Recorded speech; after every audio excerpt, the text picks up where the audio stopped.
सोलापुरातल्या वंचित बहुजन आघाडीच्या वतीनं भारिप बहुजन महासंघाचे राष्ट्रीय अध्यक्ष ॲडव्होकेट प्रकाश आंबेडकर यांच्या व्याख्यानाचं आयोजन करण्यात आलं होतं। हुतात्मा स्मृती मंदिरात बुधवारी सायंकाळी झालेल्या व्याख्यानात भारिप बहुजन महासंघाचे राष्ट्रीय अध्यक्ष ॲडव्होकेट प्रकाश आंबेडकर यांनी बहुजनांना ऐक्य साधण्याचं आवाहन केलंय। यावेळी बोलताना प्रकाश आंबेडकरांनी देश आणि राज्यामध्ये होणाऱ्या राजकीय घडामोडींचा सखोलपणे अभ्यास करून विचार मांडताना बहुजनांना एक होण्याचं आवाहन केलंय। बघा काय म्हणाले प्रकाश आंबेडकर। सर्व समान आहेत हेच माझं असणारा ब्रीद वाक्य असलं पाहिजे आणि मग उद्या असणाऱ्या या वंचित बहुजन आघाडीने एका कुंभाराला जर उमेदवार दिली तर ही चर्चा होता कामा नये की गावामध्ये एकच कुंभार आहे, तो कसा निवडून येईल हा विचारही मला शिवता कामा नये। या कुंभार एका कसा निवडून येणार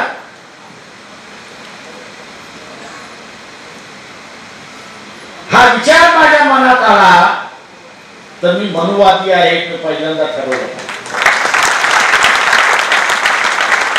हा मनात माझ्यामध्ये विचार येणार म्हणजे मनुवादी आहे, कारण का मनुवाद्याने या ठिकाणी लोकांना विभाजन करणं, विभक्त करणं आणि त्यांच्यामध्ये स्पर्धा लावून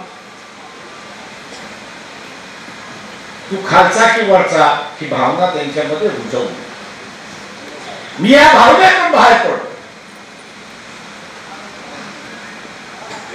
मी या भावनेतून बाहेर पडलेलो आहे। मी या भावनेतून बाहेर पडलो आहे हेच मनुवादी पराभव होऊ शकतात हे आपण लक्षात। अनेक जण असं आम्हाला विचारतात हे तुम्ही जे अति पिछड्या आलेल्या 50 जागा देणार आहेत ते निवडून येतील का? मी आपल्याला त्याने मला विचारलेला प्रश्न मी आपल्याला विचारतो, ते निवडून येतील का?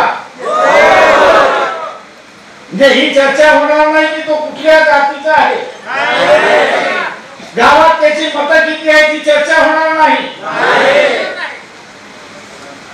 तरच या मनुवाद्याला कायम आपण गाडू शकतो हे असताना लक्षात की रस्त्याने बाबासाहेब चाललेले आहेत, साधूच्या वेशेमध्ये दाखवलेले आहेत। साधू जसा खांद्यावरती एक काठी ठेवतो आणि चालतो, पाठीमागे असताना काहीतरी बांधलेलं असतं त्याचं, त्या बांधलेल्या ह्याच्यावरती लिहिलं होतं हिंदू कोड बिल आणि खाली त्याच्यामध्ये मजकूर होता कॅन ही डू जस्टिस। अत्यंत सूचक की हिंदू कोड बिल जे आहे ते बाबासाहेबांनी नेहरूच्या सरकारपुढे ठेवलं होतं। विरोध मोठा चालला होता, या विरोध मोठा चाललेल्या याच्यामध्ये त्या खाली महिला दाखवली होती, हिला हे जस्टिस देऊ शकतात। म्हटलं अत्यंत चांगलं आहे, बोलकर कार्टून आहे हे मला दिसतंय, पण म्हटलं तुला जिवंत राहायचं असेल तर कृपा छापून याचं कारण की त्याचा इसेन्स जो असतो त्या कार्टुनिस्टला जे म्हणायचं आहे की साधू जसा एकटा चालतो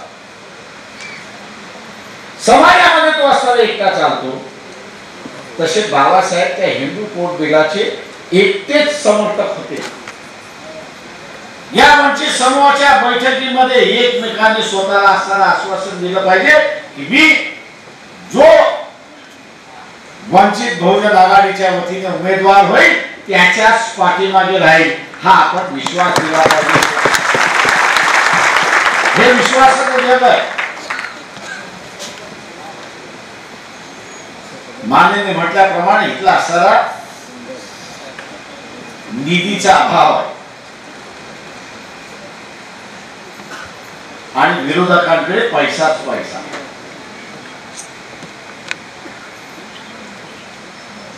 नरेंद्र मोदी म्हणतो न खाऊंगा न खाने दूंगा। त्याचं म्हणणं बरोबर आहे की ना खाऊंगा ना खाने दूंगा, त्याच्या मंत्र्यापुरतं लागू होतं, पण ते अंबानीला लागू होत नाही. ते अंबानीला लागू होत नाही, ते अदानीला लागू होत नाही, ते इथल्या कॅपिटलिस्टला लागू होत नाही, हे लक्षात घ्या. न खाऊंगा न खाने दूंगा याला असताना आम्ही विचारतो की बीजेपीच्या तिजोरीमध्ये 1000 कोटी रुपये आले कुठून ते पहिल्यांदा सांग.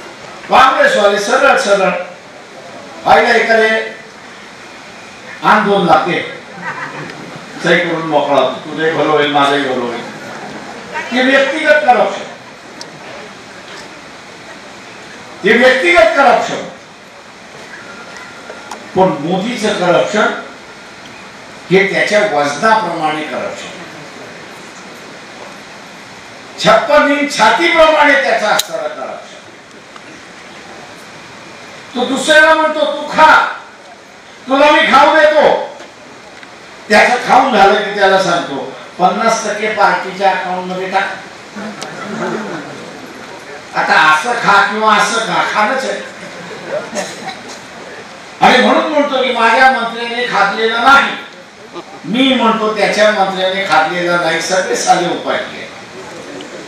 भेटले की म्हणतात प्रकाशराव काहीतरी युक्ती सांगा. म्हटलं एकच युक्ती आहे, याला काढा म्हणजे तुमचं दुकानदारी चालू. काँग्रेस पक्षाचं करप्शन क्षम्य असेल त्या ठिकाणी मानतो, कारण का तो एक माणूस तिथे करप्ट होतो.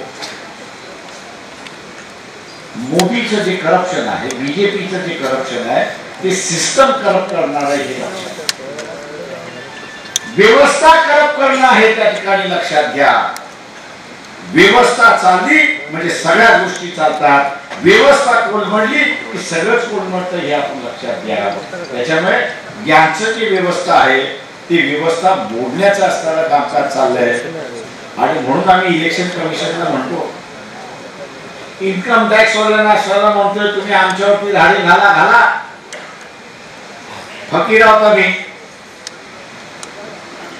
किंवा फकीराकडे काही मिळणारच नाही. पण एकदा तरी बीजेपी वरती धाड घाला. दिल्ली मधलं जे नवीन ऑफिस उभं केले ते मला लोक म्हणतात 600 कोटी रुपयाचं ऑफिस आहे. त्यात मोठं करप्ट सरकार आहे हे आपण लक्षात घ्या. आणि गल्ली बोलामध्ये जोपर्यंत आपण याचा उच्चार करत नाही तोपर्यंत लोकांना विसरत. आपण म्हणायला पाहिजे काँग्रेसवाले चोर होते पण तुम्ही महाचोर आहात हे पहिल्यांदा लक्षात घ्या.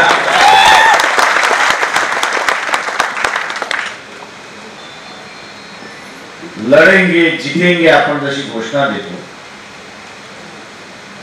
तशीच घोषणा दिली पाहिजे की ये सरकार चोरों की सरकार, ये सरकार चोरों की सरकार आहे. तुमच्या डोक्यात येईल ते म्हणा, हे चोर लागते आम्हाला कशाला विचार. नोटाबंदीमध्ये चोरला, विमान खरेदीमध्ये चोरला. देवेंद्र फडणवीस इतर जण म्हणत होते तटकरेंनी एवढे पैसे खाल्ले, अजित पवारांनी एवढे पैसे खाल्ले, पकडायचे नाही म्हणून चोरला आहे की नाही. तेच म्हणत होते हे चोर आहे, इरिगेशनचा पैसा खाल्ला. मग इरिगेशनचा पैसा खाल्ला तर पकडला का नाही. न पकडायची फीस घेतली की नाही त्यांनी. मग न घेतली न पकडण्याची फीस म्हणजे इथला असताना चोरी नाही तर काय. आम्ही बोलणार आहोत की नाही हा त्याच्यात महत्वाचा. म्हणून उद्याचा या वंचित समूहांचा गटाचे असणारे 2 महत्वाचे शिलेदार आहेत असं मी त्या ठिकाणी मानतो. लढाऊ आहेत म्हणून मी शिलेदार, एक बौद्ध आणि एक असणारा धनगर हा शिलेदार आहे. गावातलं नेतृत्व त्यांनी हातामध्ये घेतलं पाहिजे. फक्त मुसलमान असेल, भटक्यांमुक्त असेल, इतर कोणी माळी समाज असेल, याला जाऊन त्यांनी सांगितलं पाहिजे बाबा ही वंचितांची आघाडी आहे, तू ये. थोडी दादागिरी केली तरी चालेल.